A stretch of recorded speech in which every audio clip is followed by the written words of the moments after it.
நண்பர்களுக்கு வணக்கம். அனைவரும் நலமாக இருப்பீர்கள். திருநெல்வேலி ஜோதிடர் எஸ் மணியன் பேசுகின்றேன்.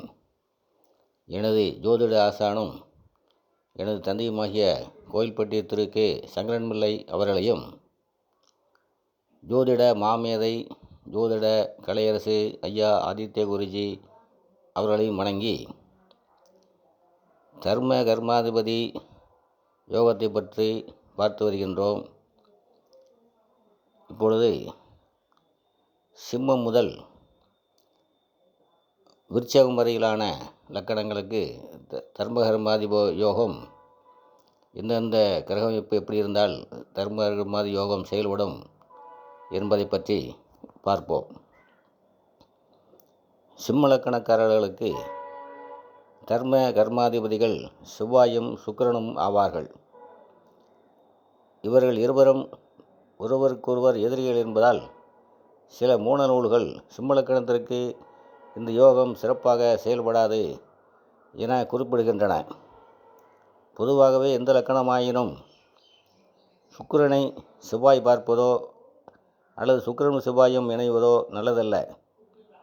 ஏனெனில் சுக்கிரன் ஒரு நல்ல காரகத்துவங்கள் உள்ள இயற்கை சுபக்கிரகம். அவரை ஒரு பாவர் பார்ப்பதும் அவருடன் இணைவதும் சுக்கிரனின் நல்ல இயல்புகளை கெடுக்கும். மேலும் சிம்மத்திற்கு செவ்வாய் பாதகாதிபதியும் சுக்கிரன் பத்திற்குரிய கேந்திராதிபதியும் ஆவார்கள். அதோடு சுக்கிரன் செவ்வாய் தசைகளும் அடுத்தடுத்து வருவது இல்லை. எனவே தர்ம கர்மாதிபதி யோகம் சிம்மத்திற்கு முழுமையான பலன்களை தராது. இருப்பினும் இவர்கள் இருவரும் ஒருவரையொருவர் பார்த்து கொள்ளாமல் சுக்கிரன் தனது கேந்திராதிபத்திய தோஷமுள்ள 10ஆம் இடமான ரிஷபத்திற்கு 6இல் மறைந்து துலாத்தில் ஆட்சி பெற்று தசை நடத்துவதை, மற்றும் செவ்வாய் தனது திரிகோண வீடான 9க்கு 8இல் மறைந்து 4ஆம் வீடான விருச்சகத்தில் ஆட்சி பெற்று தசை நடத்துவது ஆகிய இரண்டும் சிறப்பை தரும். மேற்சொன்ன அமைப்பில் 9க்குடைய செவ்வாய் 10ஆம் வீட்டை பார்ப்பார். 10க்குடைய சுக்கிரன் 9ஆம் வீட்டை பார்ப்பார். இதுவும் ஒரு தர்மகர்மாதிபதி யோகம்தான். இந்த நிலையில் இருவரும் தனித்தனியே தனது ஆட்சி வீடில் இருந்து தாங்கள் பலமிழக்காமல் அடுத்தவரின் வீடுகளை பார்ப்பார்கள். மேலும் செவ்வாய் தனது பாதகஸ்தானமான 9ஆம் வீட்டிற்கு 8இல் மறைந்து ஆட்சி பெறுவதால் பாதகஸ்தானம் வலுவிழக்கும். சுக்கிரன் தனது கேந்திராதிபத்திய தோஷமுடைய 10ஆம் வீட்டிற்கு 6இல் மறைந்து 3இல் ஆட்சி பெறுவதால் கேந்திராதிபத்திய தோஷமும் செயலிழக்கும்.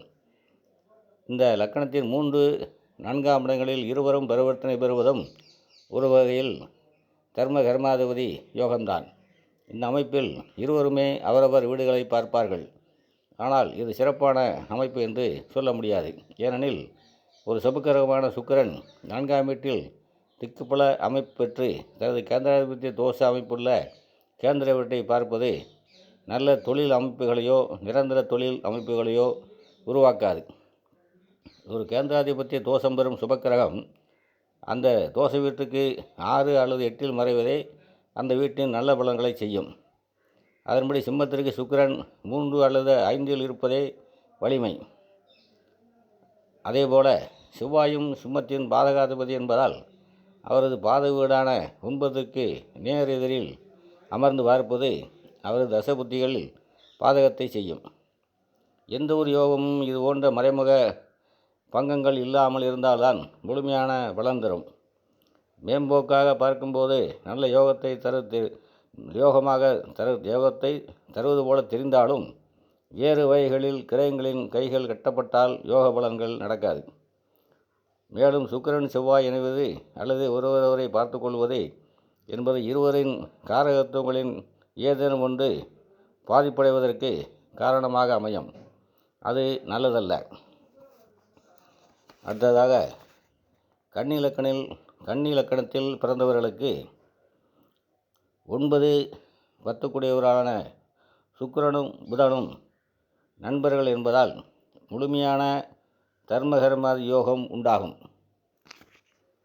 கன்னிக்கு லக்கணாதிபதி புதனே 10 கூடியவனாகவும் அவருடைய நண்பர் சுக்கிரனே 9 கூடியவராகவும் அமைவார்கள். மேலும் சுக்கிரனே கன்னிக்கு தன குடும்ப ஸ்தானமான 2ஆம் வீட்டிற்கும் அதிபதி ஆவார். இவர்கள் இருவரும் சூரியனுடன் சேராமல் 9ஆம் இடமான ரிஷபத்தில் இணைந்தோ அல்லது ரிஷபம் மிதுனத்தில் பரிவர்த்தனை பெற்றோ சூரியனுடன் சேராமல் இருப்பது பூரண தர்ம கர்மாதிபதி யோகம். 10ஆம் இடமான மிதுனம் மற்றும் லக்கணத்தில் இருவரும் இணைவது யோகத்தை குறைக்கும். ஏனெனில் 10ஆம் இடத்தில் புதன் ஆட்சி பெறுவது கேந்திராதிபத்திய தோஷமாகும். அதோடு லக்கணத்தில் சுக்கிரன் நீசம் பெறுவார், அதுவும் பலனில்லை. 7ஆம் இடமான மீனத்தில் இருவரும் இணைவதும் பலன் தராது. அங்கு சுக்கிரன் உச்சம் பெற்றாலும் புதன் நீசம் பெறுவதை யோகம் பங்கம் தரும். எந்த ஒரு யோகமும் சந்தேகத்துக்கிடமின்றி பூரணத்துவம் பெற்றிருப்பதே முழுமையான நன்மைகளை தரும். இதை தவிர்த்து வானியல் விதிப்படி சுக்கிரனும் புதனும் ஒருவரை ஒருவர் பார்த்து கொள்வது சாத்தியமில்லை. மற்றபடி இருவரும் துலாம் மகரம் ஆகிய 2 5ஆம் இடங்களில் சூரியனுடன் சேராமல் இவர்கள் மட்டும் இணைந்திருப்பது யோகம் தரும். 3 4ஆம் இடங்களில் இருவரும் தனித்தனியே இருப்பதும் ஒரு வகையில் யோகம்தான். தங்களது தர்ம கர்ம வீடுகளை இருவருமே பார்ப்பார்கள் என்பதால் இவர்களது தசையில் யோகம் கிடைக்கும். குறிப்பாக சுக்கிர தசையில் யோக பலன்கள் நன்றாக இருக்கும். 4ஆம் இடத்தில் இணைவது சுக்கிரனுக்கு வலு குறைவு என்பதால் அரைகுறையான பலன்கள் மட்டும்தான். 6இல் இருவருமே நட்பு பெறுவார்கள். சுக்கிரனுக்கு 6ஆம் இடம் மரபு ஸ்தானம் அல்ல. மேலும் இந்த வீட்டின் அதிபதியாக சனி இருவருக்குமே நண்பர் என்பதால் நல்ல பலன்கள் ஓரளவு உண்டு. ஆயினும் லக்னாதிபதி 6இல் மறைவதால் யோகத்தை அனுபவிக்க இயலாது. அதேபோல 8இல் இணைந்தாலும் பலன் இல்லை. 11ஆம் வீடு புதனுக்கு பகை வீடு என்பதாலும் 12ஆம் இடம் சுக்கிரனுக்கு பகை வீடு என்பதாலும் மேற்கண்ட இடங்களில் இணைவதால் முழுமையான யோக பலன்கள் இருக்காது. அதேபோல லக்கணம் 2ஆம் இடங்களில் பரிவர்த்தனை பெறுவதும் யோக குறைவை. என்னதான் சுக்கிரன் நீசபங்கம் பெற்றாலும் முழுமையான யோகம் கிடைக்காது. கன்னி லக்கணத்தவர்களுக்கு புதன் சுக்கிரனோடு கேதுவும் நல்ல இடங்களில் சுகத்துவம் பெற்று அமர்ந்திருந்தால் புதன் திசை 17 வருடம், அதனையடுத்து கேது திசை 7 வருடம், அதுமீன் சுக்கிர திசை 20 வருடம் என 44 வருடங்கள் பிரமதமான தர்மகர்மாதிபதி யோகத்தை அனுபவிப்பார்கள். அடுத்ததாக துலாம் லக்கணக்காரர்களுக்கு தர்ம கர்மாதிபதிகள் புதனும் சந்திரனும் ஆவார்கள். ஒரு ஜோதிட விசித்திரமாக சந்திரனுக்கு புதன் சமம், ஆனால் புதனுக்கு சந்திரன் எதிரி. லக்னாதிபதி சுக்கிரனுக்கும் எதிரி. ஜோதிடப்படி சந்திரனின் மகன் புதன். மகன் தாயை வெறுத்தாலும் மகன் மீது தாய் அன்பு காட்டுவார் என்பது இதுதான். புதன் தசையும் சந்திர தசையும் அருகருகே வருவதல்ல என்பதாலும் லக்னாதிபதி சுக்கிரனுக்கு சந்திரன் எதிரி என்பதாலும் 9க்கு அதிபதி புதனுக்கு உரையாதிபத்தியம் உள்ளதாலும் துலாம் லக்கணத்திற்கு இது முழுமையான யோகம் அல்ல. சந்திரன் கடகத்தில் இருந்து மகரத்தில் இருக்கும் புதனை பார்ப்பது விசேஷம். சந்திரன் ரிஷபத்தில் உச்சம் பெற்றாலும் அது 8ஆம் இடம் என்பதால் பலனில்லை. இருவரும் 9, 10ஆம் இடங்களில் பரிவர்த்தனை ஆவது இருவரின் தசைக்கும் சிறப்பு. லக்கணத்தில் இருவரும் இணைவது 4, 5, 7, 9, 10 ஆகிய இடங்களில் சுபச்சந்திரனாக பாதகாதிபதி சூரியனுடன் கூடாமல், அதாவது அமாவாசை நாட்களாக இல்லாமல் புதனுடன் சந்திரன் சேர்வது துலாம் லக்கணத்திற்கு நன்மை தரும் அமைப்பு. 3இல் சந்திரன் அமர்ந்து 9ஆம் வீட்டை பார்ப்பதும் 4இல் புதன் அமர்ந்து 10ஆம் வீட்டை பார்ப்பதும் யோகத்தை உண்டாக்கும். இருவரின் தசைகளிலும் சிறப்பான பலன்களை தரும். இருவரும் மேற்சொன்ன இடங்களில் தனித்திருப்பதே நல்லது. 6, 8இல் இணைவது நல்ல பலன்களை தராது. 11ஆம் இடத்தில் இருவரும் இணைவது யோகம்தான். இங்கே புதன் அதிநட்பும் சந்திரன் நட்பும் பெறுவார் என்பதால் யோகம் பலனளிக்கும். 12ஆம் வீட்டில் புதன் உச்சம் பெற்றாலும் யோக பலன்கள் இருக்காது.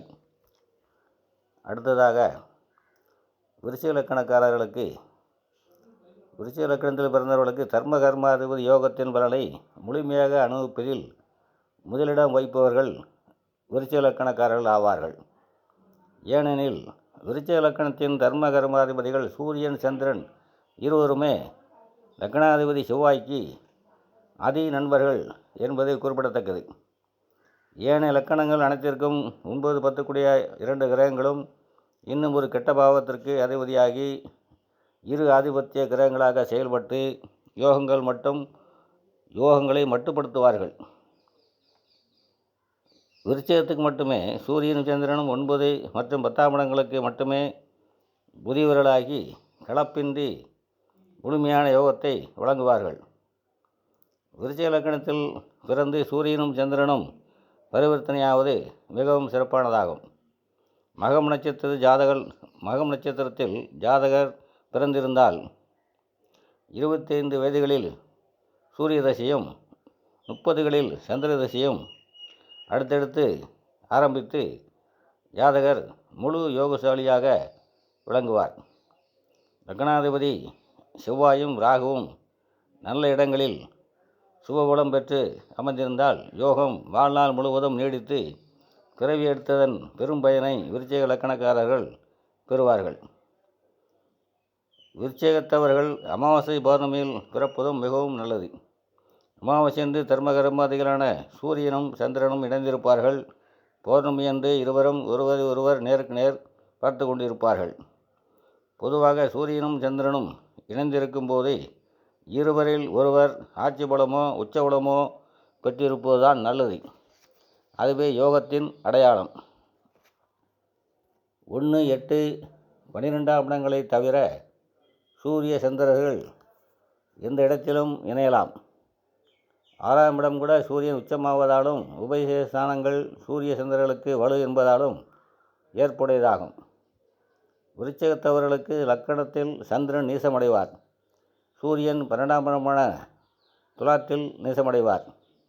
இந்த இரு நிலைகளை தவிர்த்து வேறு எந்த இடத்திலும் சூரிய சந்திரர்கள் நேர் எதிராக அமர்ந்து ஒருவர் பார்த்து தசை நடத்தினாலும் பிரமாதமான தர்மகர்மாதிபதி யோகத்தை செய்வார்கள். 2, 5ஆம் இடங்கள் குருவின் வீடுகள் என்பதால் இவ்விடங்களில் தர்மகர்மாதிபதிகள் இணையும் போது யோக பலன்கள் கூடுதலாகவே கிடைக்கும். 3, 4ஆம் இடங்கள் சூரிய சந்திரர்களுக்கு ஆகாத விரோதியான சனியின் வீடு என்பதால் இருவருமே இந்த இடத்தில் வலு குறைவார்கள். மகர கும்பத்தில் இருவருமே தனித்தனியாக அமர்ந்து அவரவர் வீடுகளை பார்ப்பது அல்லது ஒருவர் மற்றவரின் வீடுகளை பார்ப்பது தர்ம கர்மாதிபதி யோகம்தான். இது போன்ற அமைப்புகள் நற்பலனை தரும். 7ஆம் இடத்தில் இணையும் போது சந்திரன் உச்சமடைவார் என்பதால் இங்கு யோகம் நல்ல வேலை தரும். அதிலும் இருவரும் இணைந்து லக்கணத்தை பார்ப்பது ஜாதகருக்கு நல்ல மன உறுதியை கொடுக்கும். 9, 10ஆம் இடங்களில் தனித்தனியே ஆட்சி பெறுவதும் யோக நிலைதான். 11இல் இணைவதும் யோகத்தை தரும். விருச்சிகத்துக்கு சூரிய சந்திரர்கள் வலுப்பெறும் நிலையில் ஜாதகர் அரசு வேலையில் இருப்பவராகவோ அல்லது அரசியலில் உள்ளவராகவோ இருப்பார். யோகம் குறைவு பெற்றால் நேரடியாக அரசு லாபம் இல்லாவிட்டாலும் மறைமுகமாக அதிகாரம் செய்பவராகவும் அதிகாரி அல்லது மந்திரிகளுக்கு நெருக்கமானவராகவும் இருந்து அரசியல் காரியம் சாதிப்பவராகவும் இருப்பார். சூரியனும் சந்திரனும் ஒருவருக்கொருவர் கேந்திரங்களில் இருந்தாலும் மேலே சொன்ன அமைப்புகள் உருவாகும். இத்துடன் இப்பதிவை நிறைவு செய்கின்றேன். மீண்டும் அடுத்த பதிவில் சந்திப்போம். அனைவரும் நலமாக இருப்பீர்கள். வாழ்க வளமுடன்.